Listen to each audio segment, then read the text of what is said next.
අදත් ඔයාලා හැමෝම මගේ YouTube channel එකට සාදරයෙන් පිළිගන්නවා. අද මම යන්නේ වත්තින් ගලවපු fresh carrot වලින් රස carrot කොළ සම්බෝලයක් හදන්න. වැඩි කතා නැතුව බලමු කොහොමද හදන්නේ කියලා. ඔන්න ඔය පේන විදිහට ලුණු, අමු මිරිස් දෙහි කපා ගන්න ඕනේ. ඊට පස්සේ අපේ carrot ටික අරගෙන දඬු හරිය අයින් කරලා දාලු හරිය මේ වගේ හීනියට කපා ගන්න ඕනේ.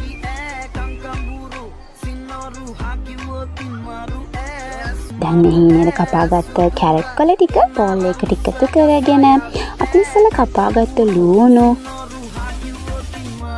අමු මිරිස්,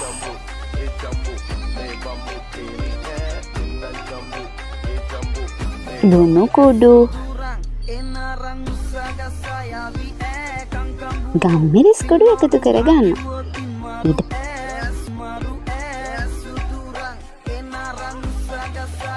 දෙහි ඇඹුල් එකතු කරගන්නවා.